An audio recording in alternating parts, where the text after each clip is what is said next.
24 অভিযান থেকে বলেন। 24 থেকে বলেন। 24-এর আগে লাগবে না, 24 থেকে বলেন। 24 হলো পুলিশ, 24 হলো পুলিশ অফিসারদের বা পুলিশ কর্মকর্তাদের বিরুদ্ধে মামলা হলে যে কার্যবিধি। আর 30 হলো আদালত ও ম্যাজিস্ট্রেটের সম্মান প্রদর্শন করবে পুলিশ।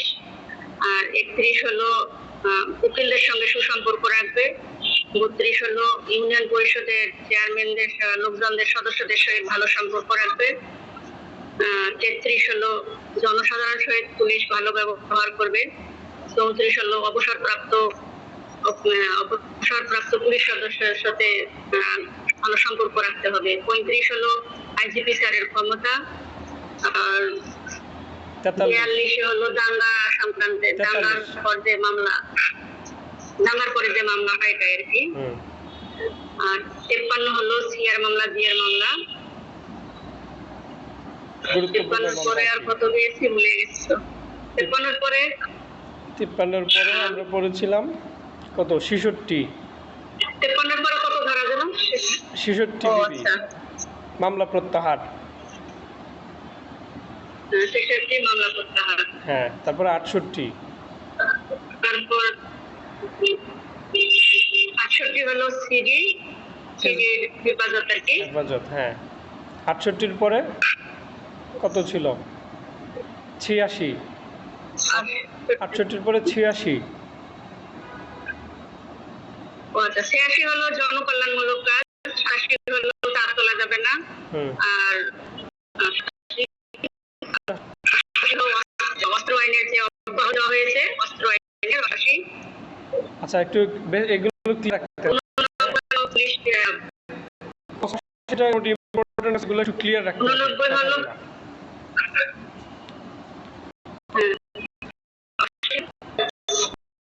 লাইসেন্স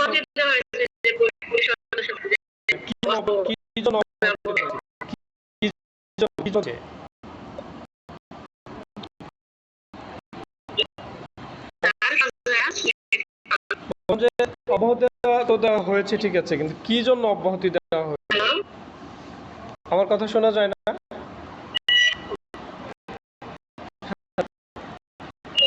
বলছি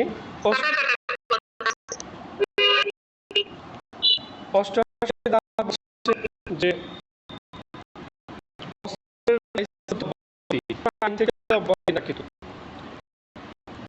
অস্ত্রের লাইসেন্স থেকে অব্যাহতি দেওয়া হয়েছে।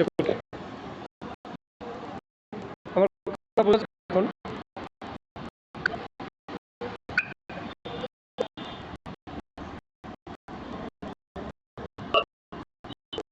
ভিডিওটা অফ করে কথা বলা যায় না?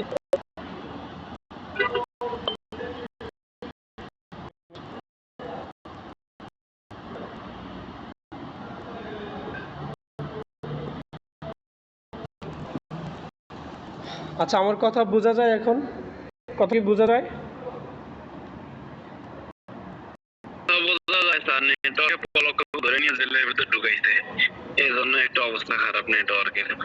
হ্যাঁ, এত টাকা দিয়ে আসলে এমবি কিনেও যদি নেটে প্রবলেম করে, এমবি তো অনেক দাম। তা ওয়াইফাই দিয়ে ক্লাস করলেও বোঝা যায় না, এমবি দিয়ে ক্লাস করলেও ক্লাস করা যায় না। কি যে একটা অবস্থা। এখন আমার কথা নিট অ্যান্ড ক্লিন আছে কিনা একটু জানান তো, কথা বোঝা যায়?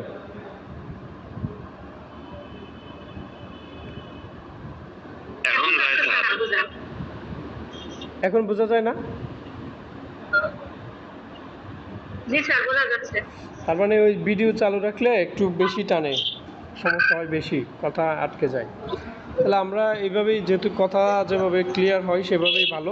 88 ধারাটা আবার একটু আমরা বুঝি। হ্যাঁ, 88 ধারাটা একটু বুঝি। 88 ধারাতে বলা হচ্ছে অস্ত্রের লাইসেন্স হতে অব্যাহতি, মানে অস্ত্র আইন থেকে না।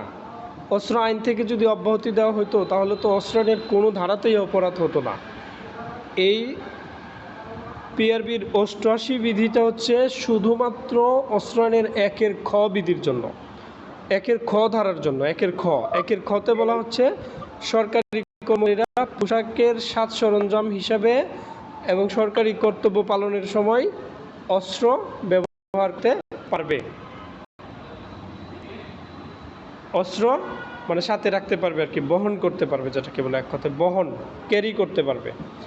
তো এই অস্ত্রের লাইসেন্স থেকে পুলিশকে অব্যাহতি দেওয়া হয়েছে, অস্ত্র আইন থেকে না। তাহলে 88 ধারা হচ্ছে অস্ত্রের লাইসেন্স হতে অব্যাহতি। এখানে 88 ক খ গ ঘ এগুলো আছে। তো 88 কতে বলা হচ্ছে অস্ত্র বহনের ব্যাপারে, অস্ত্র সাথে নিয়ে যাওয়ার ব্যাপারে, অস্ত্র বহনের ব্যাপারে পুলিশ অফিসারকে 1878 সালের অস্ত্র আইনের 1 খ ধারার আওতা হতে অব্যাহতি দেওয়া হয়েছে। তারপরে অস্ত্র আইনের যে 1 খ ধারা আছে, 1 খ, খরগোশের খ, 1 খ ধারার আওতা হতে অব্যাহতি দেওয়া হয়েছে। তাহলে 1 খতে কী বলা হয়েছে? 1 খতে বলা হয়েছে সরকারি কর্মচারীরা যারা বাহিনীতে চাকরি করে আর কি, আনসারও হইতে পারে, পুলিশ হইতে পারে, আর্মি হইতে পারে, তো এই বাহিনীর সদস্য যারা, তারা র্যাব, হ্যাঁ মানে এরকমই বাহিনীর সদস্য যারা, তারা হচ্ছে পোশাকের সাজ সরঞ্জাম হিসেবে অস্ত্র বহন করতে পারবে, অস্ত্র বহন করতে পারবে। তার মানে এই যে 88 ধারাটা, এটা তো শুধু পুলিশের ক্ষেত্রে প্রযোজ্য। এবার আনসারও তো অস্ত্র বহন করে, বা আমরা দেখে থাকি ব্যাটালিয়ান আনসারদের সাথে সবসময় অস্ত্র থাকে। তো এই যে আনসাররা যে সাথে অস্ত্র রাখে, তারা তাদের লাইসেন্স লাগে না কেন? এই লাইসেন্সের আওতা থেকে অব্যাহতি পেয়েছে কোন আইন বলে? কে বলতে পারবেন? কোন আইন বলে তারা অস্ত্র আইনের আওতা হতে অব্যাহতি পেয়েছে বলেন তো? অস্ত্র আইনের 1 খতে, পিআরবি 88 না, কিন্তু পিআরবি 88টা শুধু পুলিশের ক্ষেত্রে, শুধু পুলিশের ক্ষেত্রে। হ্যাঁ রাইট। তাহলে যদি বলে যে অস্ত্রের লাইসেন্স, পুলিশের কি অস্ত্র বহনের জন্য অস্ত্রের লাইসেন্সের প্রয়োজন আছে? উত্তর হলো না, অস্ত্রের লাইসেন্সের প্রয়োজন নাই। কারণ পুলিশ প্রবিধানমালা 1943-এর 88 ক উপবিধি মোতাবেক অস্ত্র বহনের ব্যাপারে পুলিশ অফিসারকে 1878 সালের অস্ত্র আইনের 1 খ ধারার আওতা থেকে অব্যাহতি দেওয়া হয়েছে। তার মানে অস্ত্র বহনের সময় পুলিশের কোনো অস্ত্রের লাইসেন্সের প্রয়োজন নাই। যদি এই বিধিটা না থাকতো, এই যে পুলিশের গাড়ি চালানোর সময় দেখবেন অনেক সময় ধরে আটকায়া বলে যে আপনার গাড়ির লাইসেন্স কই দেখান, আপনি যে ড্রাইভার, পুলিশ রে বলতেছে আপনি যে ড্রাইভার, আপনার ড্রাইভিং লাইসেন্স দেখান। তো এই ধরনের এই অস্ত্র আইনের 1 খ ধারাটা যদি না থাকতো, তাহলে কিন্তু মানুষে পুলিশকে ধৈর্য বলতো আপনার অস্ত্রের লাইসেন্স কই দেখান। যেহেতু ওখানে 1 খ ধারার মোতাবেক সরকারি কর্মচারীকে এবং পিআরবি 88 বিধি মোতাবেক পুলিশ অফিসারকে অস্ত্রের লাইসেন্স থেকে অব্যাহতি দেওয়া হয়েছে। তার মানে অস্ত্র বহনের জন্য পুলিশের অস্ত্রের কোনো ধরনের লাইসেন্সের প্রয়োজন নাই। 88 ক। 88 খতে যাই। 88 খতে বলা হচ্ছে অবসর গ্রহণের পর পোশাক পরে অনুষ্ঠানে অংশগ্রহণের অনুমতি যে সকল অফিসারের আছে, তারা তাদের পোশাকের সাজ সরঞ্জামের অংশ হিসাবে পিস্তল বা রিভলভার রাখতে পারবে এবং এর জন্য অবশ্যই তাদেরকে লাইসেন্স সংগ্রহ করতে হবে, কিন্তু লাইসেন্সের জন্য কোনো ধরনের ফি দিতে হবে না।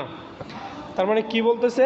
যে সকল পুলিশ অফিসার অবসর গ্রহণে যাওয়ার পরেও, রিটায়ার্ডে যাওয়ার পরেও পোশাক পরে কোনো অনুষ্ঠানে অংশগ্রহণের অনুমতি আছে, সেই সকল অফিসার কি করতে পারবে? সেই অস্ত্রের সাথে সেই পোশাকের সাথে অস্ত্র, ওই পোশাকের সাজ সরঞ্জামের অংশ হিসেবে অস্ত্রও সাথে বহন করে নিয়ে যেতে পারবে।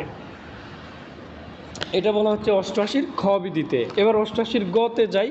88 গতে বলা হচ্ছে সাব ইন্সপেক্টর বা সার্জেন্ট বা তদূর্ধ্ব পদমর্যাদার পুলিশ অফিসার ইন্সপেক্টর জেনারেলের লিখিত অনুমোদন সাপেক্ষে, মানে ইন্সপেক্টর জেনারেল কর্তৃক প্রদত্ত প্রত্যয়নপত্র সাপেক্ষে প্রতি রিভলভার বা পিস্তল সহ সর্বোচ্চ 100 রাউন্ড গোলা বারুদ আমদানি করতে পারবে।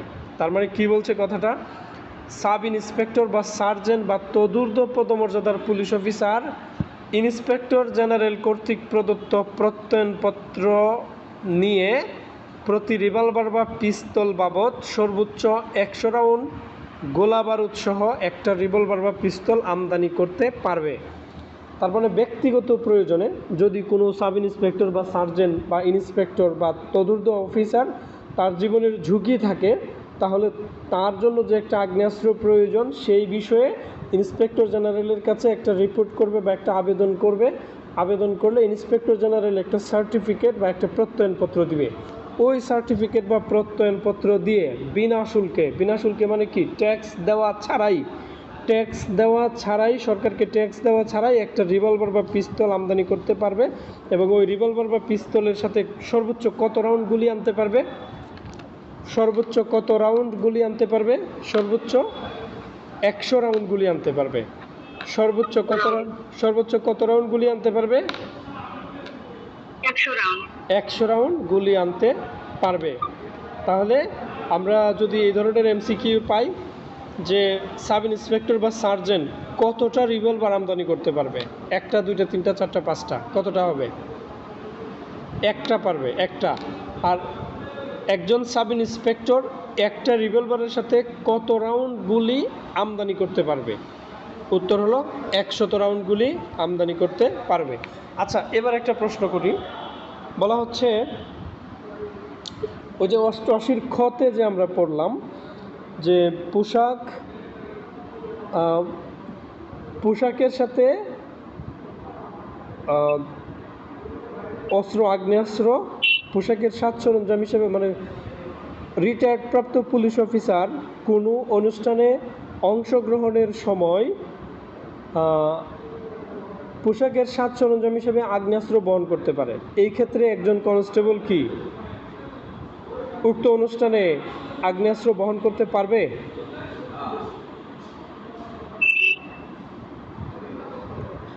উত্তর হলো পারবে না। উত্তর হলো কি? পারবে না। কারণ হচ্ছে কি? কারণ আমরা হ্যাঁ, না সেটা বুঝলাম। 88 ধারা মোতাবেক ঠিক আছে পারবে, কিন্তু 89 যাইতে হবে। এটা পড়তে গেলে 89 বলতেছে সাব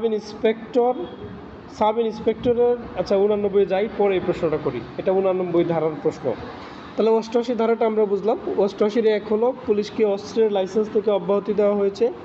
88 খ হইল অবসরপ্রাপ্ত পুলিশ অফিসার পোশাক পরে কোনো অনুষ্ঠানে অংশগ্রহণের অনুমতি থাকলে ওই পোশাকের সাজ সরঞ্জামের অংশ হিসাবে পিস্তল বা রিভলভার সাথে বহন করে নিতে পারবে।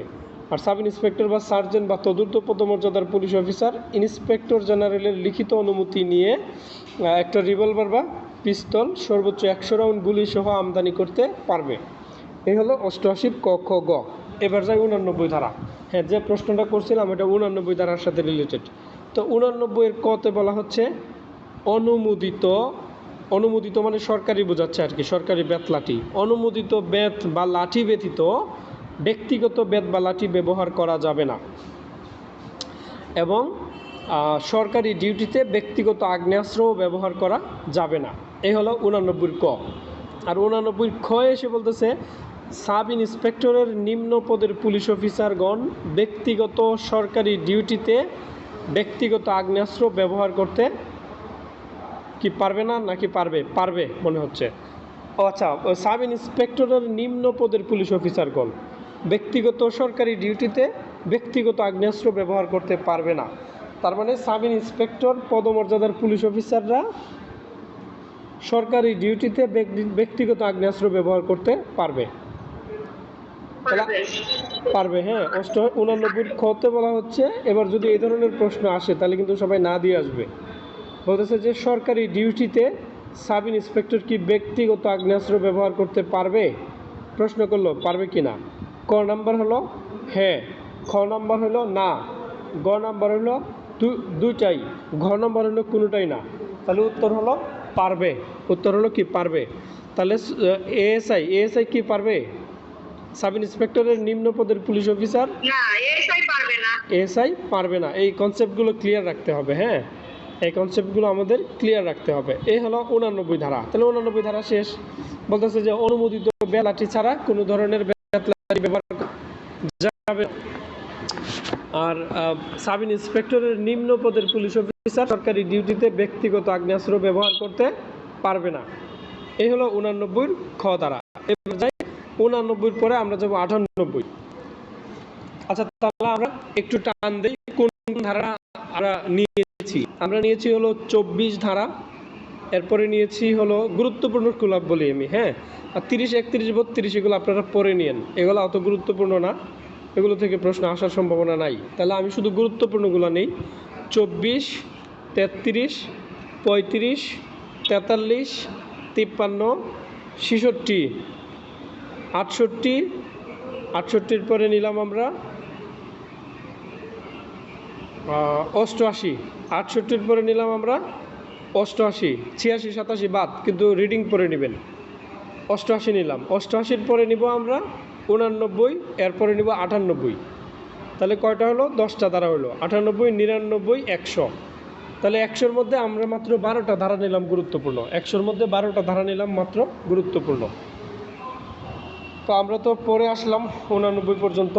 অনুমোদিত বেদ বা লাঠি ব্যতীত অন্য কোনো বেদ বা লাঠি ব্যবহার করা যাবে না। 89 পরে আমরা যাচ্ছি 98 বলা হচ্ছে, কর্মস্থলে পুলিশ অফিসার কোনো ব্যক্তির বিরুদ্ধে দেওয়ানি মামলা রুজু করতে পারবে না। পক্ষান্তরে পুলিশ সুপারের অনুমতি ব্যতীত কোনো ব্যক্তিও পুলিশ অফিসারের বিরুদ্ধে কোনো দেওয়ানি মামলা রুজু করতে পারবে না। আমি একটা প্রশ্ন জিজ্ঞেস করি, আমি ফাহমিদা কিন্তু খুব ক্লাস মিস করে, ফাহমিদাকে প্রশ্ন করি। ফাহমিদা বলেন, আপনি কোন জেলায় আছেন বলেন?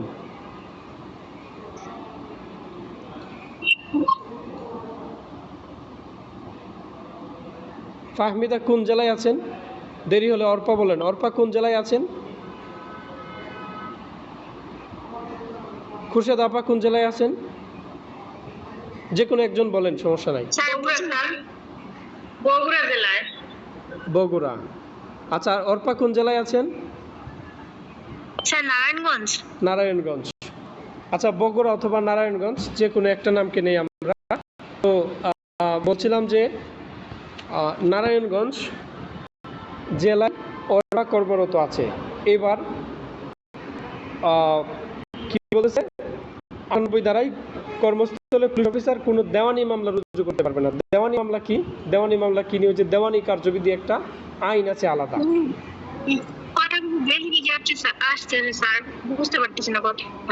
কথা বোঝা যাচ্ছে না? 98 ধারা বলা হচ্ছে যে পুলিশ কোনো ব্যক্তির বিরুদ্ধে দেওয়ানি মামলা রুজু করতে পারবে না। পুলিশ কোনো ব্যক্তির বিরুদ্ধে দেওয়ানি মামলা রুজু করতে পারবে না, এটা বলা হচ্ছে 98 ধারাতে। তো দেওয়ানি মামলাটা কি বুঝি আগে? দেওয়ানি মামলা হচ্ছে একটা দেওয়ানি কার্যবিধি আছে, দেখবেন, ফৌজদারি কার্যবিধি, দেওয়ানি কার্যবিধি। তো এই দেওয়ানি কার্যবিধি আলাদা একটা আইনই আছে, হ্যাঁ। তো এই দেওয়ানি কার্যবিধিতে, আচ্ছা দেওয়ানি কার্যবিধি বাদ দিলাম। দেওয়ানি মামলা হচ্ছে কি, শারীরিক শাস্তি ব্যতীত অন্যান্য যে মামলা হয়, মানে অন্যান্য যে শারীরিক শাস্তি ব্যতীত, যেমন আপনাকে কারাদণ্ড দিবে অথবা আপনাকে ফাঁসি দিবে, হ্যাঁ, যাবজ্জীবন কারাদণ্ড দিবে, এই ধরনের সাজা আসবে না।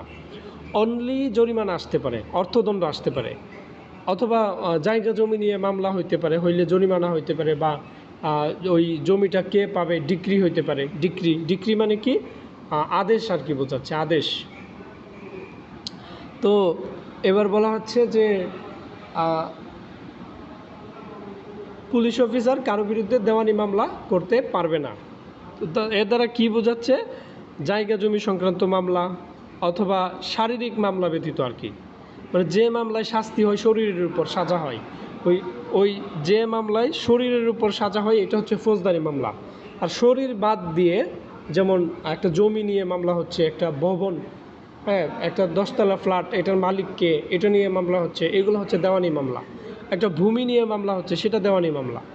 একটা জরিমানা, কেউ অ্যাক্সিডেন্ট করে কাউকে শরীরের উপর দিয়ে যাবে না। ধরেন কেউ অ্যাক্সিডেন্ট করে কারো একটা টিনের ঘর ছিল রাস্তার মধ্যে, ওই ঘরটা ভেঙে দিছে, তাহলে এখানে একটা জরিমানা হবে, অর্থদণ্ড হবে, হ্যাঁ, যে আপনি ওর ঘর ভাঙছেন, এবার জরিমানা দেন, ওর ঘর বানাইতে টাকা লাগবে। এইগুলো হচ্ছে দেওয়ানি মামলা।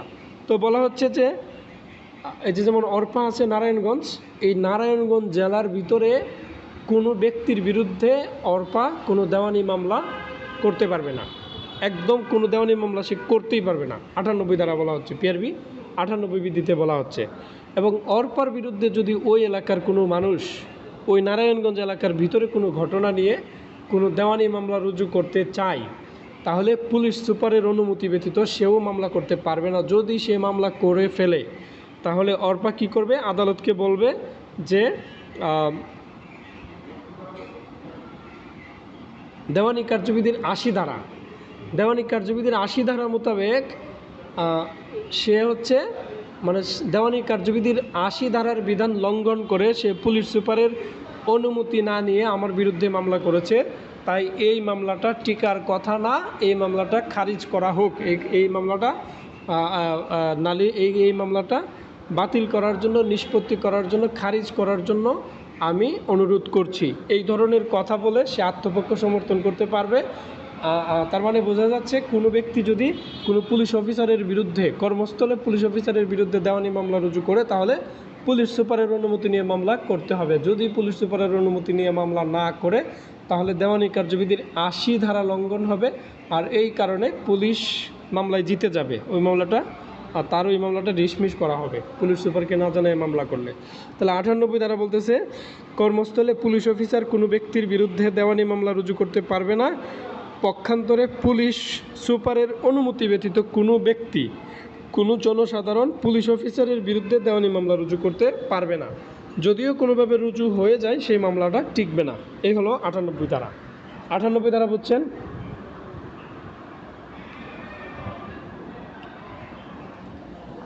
জি স্যার, বোঝা গেছে।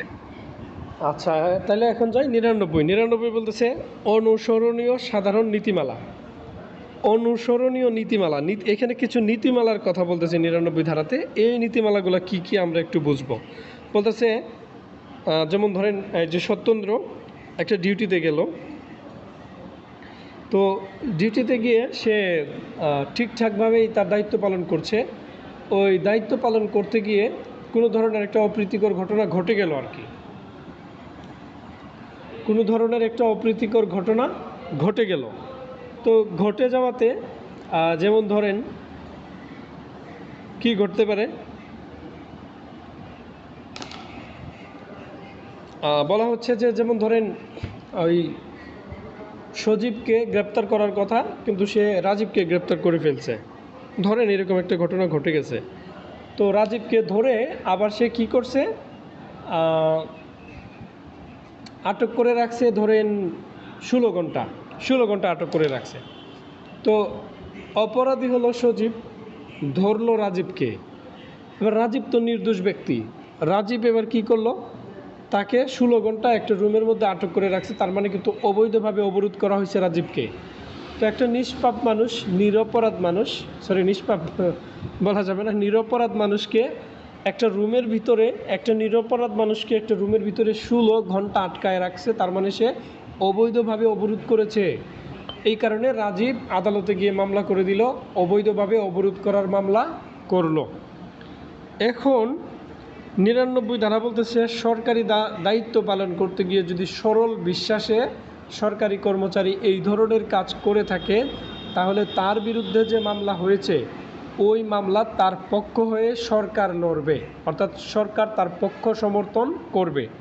এই কথা বলা হচ্ছে ৯৯ ধারাতে। তো ৯৯ বিধিতে বলা হচ্ছে কোনো পুলিশ অফিসার আইনসঙ্গত দায়িত্ব পালনের সময় যদি কোনো দেওয়ানি বা ফৌজদারি মামলায় জড়িত হয় তাহলে সরকার তার পক্ষে সমর্থন করবেন। তবে সরকারের নিকট যদি প্রতীয়মান হয় যে দায়িত্ব পালনে গাফিলতি ছিল অথবা কাজটি সে সরল বিশ্বাসে করে নাই, তবে সরকার তার পক্ষ সমর্থন করতে অস্বীকার করতে পারে, অথবা সরকার তার পক্ষ সমর্থন স্বীকার করবে না, সরকার তার পক্ষ সমর্থন করতে অস্বীকার করতে পারে। তাহলে ৯৯ ধারার মূল কথা হলো যে সরকারি কর্মচারী বা যে পুলিশ অফিসার ডিউটিরত অবস্থায় সরল বিশ্বাসে কোনো কাজ করে ফেলছে সেই কাজের জন্য সরকার তার পক্ষে সমর্থন করবে। এবার সরল বিশ্বাসে করুক আর গরল বিশ্বাসে করুক, যদি সে ডিউটিতে না থাকে, সরকারি দায়িত্বে যদি না থাকে তাহলে সরকার তার পক্ষ সমর্থন করবে না। এমনকি সে যদি সরকারি ডিউটিতেও থাকে এবং কাজটা যদি সে সরল বিশ্বাসে করেছে বলে সরকারের কাছে মনে না হয় তাহলে সরকার তার পক্ষে সমর্থন করবে না। এই হলো ৯৯ ধারা।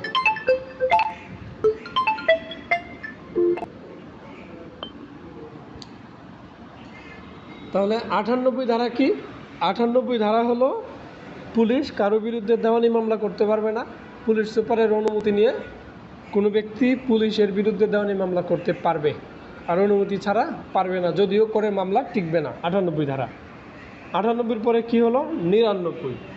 এবার 99তে বলা হচ্ছে যে পুলিশ সরকারি দায়িত্ব পালনের সময় যদি সরল বিশ্বাসে কোনো কাজ করে সরকার তার পক্ষ সমর্থন করবে। এই হলো 99 ধারা। আর প্রতিটা কথার উল্টা কথাগুলো ওই ধারার ক্ষেত্রে প্রযোজ্য। উল্টা কথাগুলো একটু মাথায় রাখবেন। এবার যাই আমরা 100 ধারাতে, 100 বিধিতে যাই। 100 বিধিতে বলা হচ্ছে কোনো পুলিশ অফিসারের বিরুদ্ধে দেওয়ানি বা ফৌজদারি মামলা রুজু হলে তিনি তাৎক্ষণিক বিষয়টি পুলিশ সুপার অথবা দায়িত্বপ্রাপ্ত অফিসারকে জানাবেন। তার মানে আপনি ছুটিতে আছেন, গিয়ে মারামারি করলেন, আপনার বিরুদ্ধে যদি মামলা হয়ে যায়, এবার 100 বিধি বলতেছে আপনি তাৎক্ষণিকভাবে পুলিশ সুপারকে অথবা কাকে জানাবেন? আপনার ঊর্ধ্বতন যে কর্তৃপক্ষ, যেমন আপনি থানায় আছেন, আপনার কর্তৃপক্ষ ওসি সাহেবকে জানাবেন। আপনি যেখানে থাকেন আপনার ঊর্ধ্বতন কর্তৃপক্ষ যে তাকে জানাবেন। আপনি যদি জেলায় থাকেন, যেমন আপনি যদি RRF-এ থাকেন, তাহলে আপনার কর্তৃপক্ষকে CO কমান্ডেন্ট অফিসারকে জানাবেন। তো আপনি এরকম যে ইউনিটে থাকেন সেই ইউনিটের কর্তৃপক্ষকে আপনি জানাবেন, অথবা পুলিশ সুপারকেও জানাবেন। তা আপনি যদি ওসিকে জানান, ওসি তো মাস্ট বি পুলিশ সুপারকে জানাবে, তার মানে কর্তৃপক্ষকে জানালেই হয়ে গেল। তো যেটা বলছিলাম, 100 বিধিতে বলা হচ্ছে আপনার বিরুদ্ধে যদি কোনো দেওয়ানি বা ফৌজদারি মামলা রুজু হয়, তাহলে তাৎক্ষণিকভাবে আপনার দায়িত্ব হলো আপনি পুলিশ সুপারকে বা ঊর্ধ্বতন কর্তৃপক্ষকে অথবা দায়িত্বপ্রাপ্ত অফিসারকে জানানো। যদি জানান তাহলে কি হবে বলেন তো? আপনার বিরুদ্ধে বাসটা শক্তভাবে দিতে পারবে। আর যদি না জানান তাহলে কি হবে? যদি না জানান তাহলে লুকায় যদি মামলা চালান, কোনো এক সময় যদি সেটা ফাঁস হয়ে যায়, ওইটাকে কেন্দ্র করে আপনাকে সাসপেনশন করে রাখতে পারে। এবং সাসপেনশন করলে ওই যে তারিখ থেকে মামলা হয়েছিল সেই তারিখ থেকে সাসপেনশনের ডেটটা উঠাইতে পারে। তো আসলে মামলায় গেলে আসলে ঝামেলা, যেভাবেই জানাইলে না জানাইলে দুইভাবেই বিপদ। এবার আইন বলতেছে আপনার কর্তব্য হলো জানানো। যদি আপনি না জানান তাহলে এটা অসদাচরণ বলে গণ্য হইতে পারে। যেহেতু স্পষ্ট বিধিতে আছে আপনি জানাবেন, তারপর আপনি জানাইলেন না, এটা আপনার দোষ বলে গণ্য হবে। 100 বিধি। 101 বিধি। এই 100 পর্যন্ত যা পড়লাম, আমার মনে হয় না যে লিখিত পরীক্ষার জন্য কোনো একটা প্রশ্ন কাজে লাগবে। 100 পর্যন্ত কোনো প্রশ্নই কাজে লাগবে না, আমাদের কোনো প্রশ্নই লাগবে না, ঠিক আছে? কিন্তু তারপরও আমাদের এগুলো জানার দরকার আছে, এবং MCQর জন্য বলা যায় না, চলে আসতে পারে, এই জন্য আমরা জেনে নিলাম। আমি বলবো কোনগুলো থেকে লিখিত আসতে পারে, আমি বলবো ওইগুলা খুব গুরুত্ব দিয়ে পড়বেন। এবার 101-এ যাই। 101-এ বলতেছে পুলিশ অফিসারের বিরুদ্ধে অথবা পুলিশ অফিসার কর্তৃক দেওয়ানি বা ফৌজদারি মামলা দায়ের। বলতেছে সরকারি দায়িত্ব পালনকালে ক্ষতিগ্রস্ত পুলিশ অফিসার যদি মামলা দায়ের করতে চায়, তাহলে তিনি চাইলে এটা নিজ খরচে মামলা চালাইতে পারে। আবার যদি তিনি চায় যে সরকারি খরচে মামলাটা চালাবে, তাহলে তিনি কি করবে? একটা লিখিত আবেদন করবে আইন পরামর্শদাতার কাছে। মানে ওই যে আমরা যেটাকে অ্যাডভোকেট, উকিল যেটাকে বলি আর কি, মানে হচ্ছে সরকারি উকিল বা পাবলিক প্রসিকিউটরও বলতে পারেন। তো এটাকে লিগ্যাল রিমেম্ব্রেন্সার বলা হয় মনে হয়, সুন্দর করে লেখা আছে বইয়ে। এটার বাংলা হচ্ছে আইন পরামর্শদাতা। ওই আইন পরামর্শদাতার কাছে আমরা একটা আবেদন দিব। যেমন ধরেন আপনি হচ্ছেন কোথায় গেলেন, একটা ডিউটিতে গেলেন, আসামি ধরতে গেলেন। তো আসামি ধরতে গিয়ে রাতের বেলায় আপনি কারো দরজায় নক দিলেন। তো যাই ঘটনাক্রমে কী করলো, তারা ডাকাত বলে আপনাকে মেরে আপনার হাতটা ভেঙে দিল। তা আপনি তো একটা সরকারি দায়িত্ব পালন করতে গিয়ে ক্ষতিগ্রস্ত হয়েছেন। এবার আইন বলতেছে 101 বিধিতে আইন বলতেছে আপনি যে ক্ষতিগ্রস্ত হইলেন, আপনি চাইলে নিজের খরচ দিয়ে মামলা চালাইতে পারেন, অথবা আপনি চাইলে সরকারি খরচেও মামলাটা চালাইতে পারেন। যদি আপনি নিজ খরচে চালান তাহলে তো আপনি তাৎক্ষণিক মামলা করে দিবেন, ঊর্ধ্বতন কর্তৃপক্ষকে জানায় মামলা করে দিবেন, হয়ে গেল। আর যদি আপনি চান যে সরকার আপনার পক্ষ হয়ে মামলা চালাক, তাহলে আপনি কি করবেন? ওই যে আইন পরামর্শদাতার কাছে একটা আবেদন করবেন। আইন পরামর্শদাতা সেই আবেদনের উপর মন্তব্য লিখে সেটা সরকারের কাছে প্রেরণ করবে। সরকার পরবর্তীতে সিদ্ধান্ত দিবে, এই ঘটনাটা জেনে শুনে বুঝে, বিস্তারিত বুঝে সিদ্ধান্ত দিবে আপনার পক্ষে সরকার মামলা চালাবে কি না। এই হচ্ছে 101 ধারার কথা। এগুলো অতটা বেশি ইম্পর্টেন্ট না, ঠিক আছে।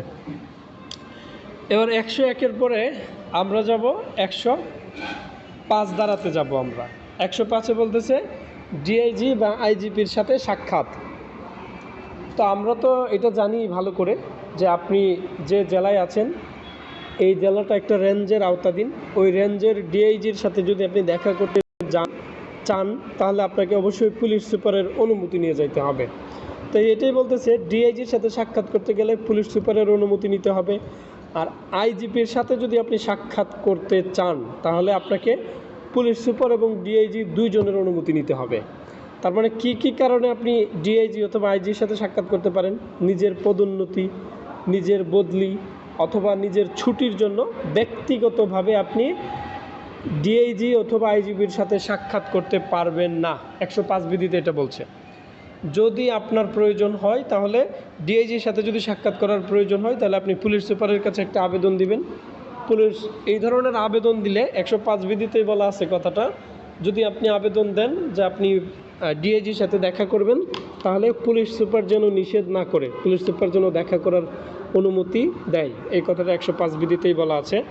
তাহলে আপনি হচ্ছে ডিআইজির সাথে যদি নিজের পদোন্নতি, বদলি বা ছুটির বিষয়ে সাক্ষাৎ করা প্রয়োজন হয় পুলিশ সুপারের কাছে আবেদন দিবেন। আর যদি ইন্সপেক্টর জেনারেল বা আইজিপি এর সাথে সাক্ষাৎ করার প্রয়োজন হয় তাহলে পুলিশ সুপার এবং ডিআইজি দুইজনের কাছে আবেদন দিবেন, দুইজনের অনুমতি নিয়ে তারপর আপনাকে আইজিপির সাথে সাক্ষাৎ করতে যেতে হবে। তারপর আপনি আইজিপির দেখা নাও পেতে পারেন, কারণ আইজিপি তার এই কাজের জন্য একজন লোক নিয়োগ করে রাখছে, এডিশনাল আইজিপি টাইপের। আপনি গিয়ে ওনার মানে ওই আইজিপির প্রতিনিধি যাকে বলে আর কি, ওই প্রতিনিধি হিসেবে একজনকে রাখছে, আপনি গিয়ে ওনার সাথে কথা বলে কামব্যাক করে চলে আসতে হবে। এই হলো 105 বিধি।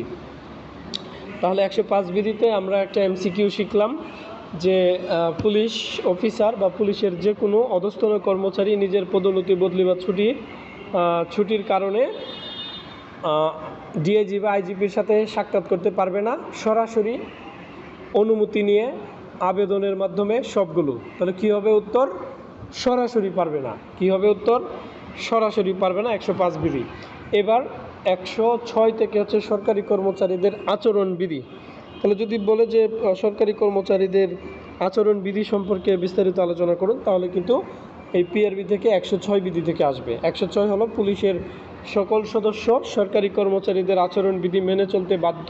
শুধু এগুলো অতটা আমাদের জন্য ইম্পর্টেন্ট না, আমরা একটা কথা মনে রাখলেই যথেষ্ট।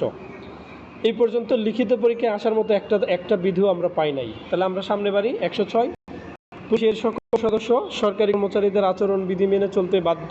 106। 107 পুলিশের কোনো সদস্য সংবাদ সরবরাহ সংস্থা বা সংবাদদাতা হিসেবে কোনো সংবাদপত্র বা সাময়িকীর সংবাদদাতা হিসেবে নিযুক্ত হতে পারবে না। 107 দ্বারা 107 বিধিতে কি বলা হচ্ছে? কোনো পুলিশ অফিসার সংবাদদাতা হিসেবে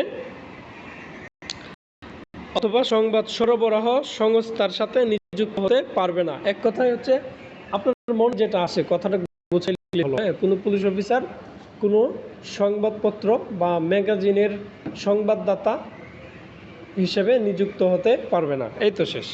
107। 106 সরকারি কর্মচারীদের আচরণবিধি মেনে চলবে। 107 সংবাদদাতা বা সংবাদ সরবরাহ সংস্থার সাথে নিযুক্ত হতে পারবে না। 108 সরকারি নীতির সমালোচনা করতে পারবে না। পুলিশ অফিসার সরকারি নীতির সমালোচনা করতে পারবে না। 108। আর 109 হলো কর্মস্থলে পুলিশ সদস্যগণ কোনো ব্যক্তিকে টাকা ধার দিতে বা টাকা ধার নিতে পারবে না। 109। 110 ডিআইজি মহোদয়ের অনুমতি ব্যতীত পুলিশ অফিসার কোনো নিলামে ডাক দিয়ে মালামাল ক্রয় করতে পারবে না। 110। তার মানে পুলিশ অফিসার নিলামে অংশগ্রহণ করতে পারবে না। এই হলো 110 বিধি। যদি সে নিলামে অংশগ্রহণ করে তাহলে সে 110 বিধি লঙ্ঘন করার কারণে দণ্ডবিধি আইনের 168 ধারা মোতাবেক সে দণ্ডনীয় হবে। আমরা 168 পড়ি নাই যে সরকারি কর্মচারী কি করতে পারবে না? নিলামে অংশগ্রহণ করতে পারবে না। 168 না 169 মনে আছে কারো? 168 না 169 বলেন তো? 168 তো হওয়ার কথা। 168। 169। 168 হচ্ছে মনে হয় এই ব্যবসা বাণিজ্য না? 169 স্যার, নিলাম নিলাম হচ্ছে 169। হ্যাঁ, আমারও মাইন্ডে এরকমটাই আসতেছে। 168 হচ্ছে ব্যবসা বাণিজ্যে জড়াইতে পারবে না, আর 169 হলো নিলামে অংশগ্রহণ করতে পারবে না। তাহলে 169 হবে, যেহেতু নিলাম আসছে কথাটা। 169 নিলাম। হ্যাঁ, 169 আসবে। তাহলে পুলিশ অফিসার যদি ডিআইজি মহোদয়ের অনুমতি ছাড়া কোনো নিলামে অংশগ্রহণ করে দণ্ডবিধানের 169 ধারা মোতাবেক সে দণ্ডনীয় হবে। যদি এমসিকিউ আসে যে পুলিশ অফিসার নিলামে অংশগ্রহণ করতে গেলে কার অনুমতি নিতে হবে, police super, DIG, additional IGP, IGP, তাহলে কার হবে? ডিআইজি। ডিআইজি হবে। তাহলে 110 পর্যন্তই থাকুক। এবার 110 পর্যন্ত আমরা কোন কোন ধারা পড়েছি আরেকবার রিভিশন দেই। 24, পুলিশ অফিসারের বিরুদ্ধে নালিশ বা প্রাথমিক তথ্য অভিযোগ করা হলে যে পদ্ধতি অনুসরণ করতে হবে। 33, জনসাধারণের সাথে পুলিশ ভালো আচরণ করবে। 35, ইন্সপেক্টর জেনারেলের ক্ষমতা। 43, দাঙ্গার পরে মামলার তদন্ত ও বিচার। 53, গুরুত্বপূর্ণ মামলাসমূহ। 66, মামলা প্রত্যাহার। 68, কেস ডায়েরির হেফাজত। 68 পরে 86, পুলিশ জনকল্যাণমূলক কাজে অংশগ্রহণ করতে পারবে। 87, যে কোনো উদ্দেশ্যে পুলিশ চাঁদা আদায় করতে পারবে না। 88, অস্ত্রের লাইসেন্স হতে পুলিশকে অব্যাহতি দেওয়া হয়েছে। অস্ত্র আইনের 1 খ দ্বারা হতে অব্যাহতি দেওয়া হয়েছে। 88 আর 89, অনুমোদিত ব্যাত ও লাঠি ব্যতীত অন্য কোনো ব্যাত লাঠি ব্যবহার করা যাবে না এবং ব্যক্তিগত আগ্নেয়াস্ত্র ব্যবহার করা যাবে না।